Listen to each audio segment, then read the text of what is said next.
کہ انصاف کی مشکلات میں مسلسل اضافہ ہوتا جا رہا ہے۔ عام انتخابات 8 فروری کو ہونے جا رہے ہیں اور ابھی تک پاکستان تحریک انصاف کے پاس جو بلے کا نشان ہے وہ انتہائی خطرے میں چلا گیا ہے۔ پشاور ہائی کورٹ میں جو بلے کا نشان کے حوالے سے کیس کی سماعت تھی، الیکشن کمیشن کے فیصلے کو چیلنج کیا ہوا تھا اور پشاور ہائی کورٹ نے حکم امتناع دے رکھا تھا۔ آج اس کیس کی سماعت ہوئی ہے اور اس میں الیکشن کمیشن کے وکیل بھی پیش ہوئے ہیں، پاکستان تحریک انصاف کے وکیل بھی پیش ہوئے ہیں اور آج دو بڑی اہم ڈیولپمنٹ ہوئی ہیں۔ ایک پاکستان پانی چیئرمین عمران خان کے خلاف فرد جرم عائد کی گئی توہین الیکشن کمیشن کیس میں، اور دوسری جانب پشاور ہائی کورٹ کا یہ فیصلہ جو الیکشن کمیشن کا انہوں نے 22 دسمبر کا فیصلہ بلے کا نشان واپس لینے کا وہ جو بحال کیا ہے، اس حوالے سے بڑی آج اہم دو پیش رفت ہوئی ہیں۔ تو سب سے پہلے بات کر لیتے ہیں پشاور ہائی کورٹ فیصلے کی۔ الیکشن کمیشن کے وکیل پیش ہوئے اور پاکستان تحریک انصاف کی جانب سے قاضی انور جو ہیں وہ الیکشن کمیشن میں پیش ہوئے اور انہوں نے دلائل دیے، اور جس پر وکیل جو الیکشن کمیشن کے تھے ان سے پشاور ہائی کورٹ نے پوچھا کیا آپ نے بھی دلائل دینے، انہوں نے کہا نہیں، میں جو دلائل دینے تھے وہ دے چکا ہوں، آج میں صرف اپنے استاد کے جو دلائل ہیں وہ سننے کے لیے آیا ہوں۔ تو پاکستان تحریک انصاف کی جانب سے جو دلائل ہیں وہ قاضی انور کی طرف سے دیے گئے، اور جس پر دلائل مکمل ہونے کے بعد پشاور ہائی کورٹ نے پاکستان تحریک انصاف کا جو بلے کا نشان ہے اس حوالے سے فیصلہ محفوظ کیا، اور تھوڑی دیر بعد پھر یہ پشاور ہائی کورٹ نے محفوظ فیصلہ سنایا، اور جس میں انہوں نے الیکشن کمیشن کا 22 دسمبر کا جو فیصلہ تھا اس کو انہوں نے بحال کر دیا، یعنی کہ اب پاکستان تحریک انصاف کے پاس بلے کا نشان نہیں ہے۔ دوسری طرف الیکشن کمیشن نے آج توہین الیکشن کمیشن کیس کی سماعت اڈیالہ جیل میں کی۔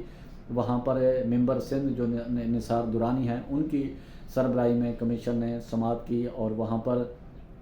پی ٹی آئی چیئرمین اور فواد چودھری کے سامنے ان کے چارج شیٹ جو ہے فرد جرم عائد ان کے سامنے پڑھ کر سنائی گئی، اور انہوں نے صحت جرم سے انکار کر دیا اور الیکشن کمیشن نے ان پر فرد جرم عائد کر دی، اور یہ آج دو بڑی اہم ڈیولپمنٹ ہوئی ہیں۔ اب اگر اسی صورتحال کو دیکھا جائے تو یہ آج کا فیصلہ دونوں طرف سے آئندہ جو عام انتخابات 8 فروری کو ہونے جا رہے ہیں اس پر گہرا اثر چھوڑیں گے۔ پاکستان تحریک انصاف نے اب یہ فیصلہ کرنا ہے کہ ان کے جو امیدوار ہیں وہ کس طرح اپنے امیدواروں کو نامینیٹ کر پائیں گی، لیکن آنے والا جو عام انتخابات ہے اس حوالے سے یہ بڑی اہمیت رکھتا ہے کہ پاکستان تحریک انصاف کے اگر اسی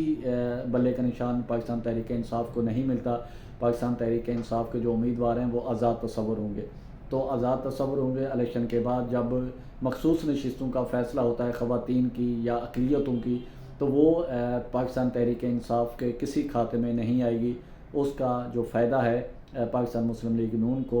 Peoples Party, J U I, M Q M Pakistan, جتنی سیاسی جماعتیں جنرل نشستیں جیت کے آئیں گی تو وہ خواتین کی مخصوص نشستیں پھر ان کے درمیان تقسیم ہوں گی، اقلیتوں کی مخصوص نشستیں ان کے درمیان تقسیم ہوں گی، اور اسی طرح جو پاکستان تحریک انصاف ہے ان کی نمائندگی آنے والے الیکشن میں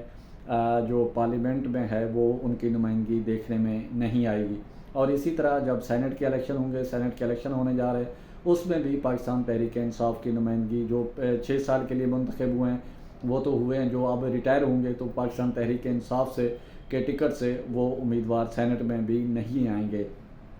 تو اب دیکھنا یہ ہے کہ اس ساری صورتحال میں پاکستان تحریک انصاف جو ہے اس سارے معاملات کو سپریم کورٹ میں بھی چیلنج کرنے کا فیصلہ کیا ہے۔ کیا اب دیکھنا یہ ہے کہ پاکستان تحریک انصاف کو سپریم کورٹ سے کوئی ریلیف مل پاتا ہے یا نہیں مل پاتا۔ اسی کے ساتھ پرچار کی ٹیم کو اجازت دیں، اپنے گرد و نواح کا خاص خیال رکھیں، لوگوں کے لیے آسانیاں پیدا کریں۔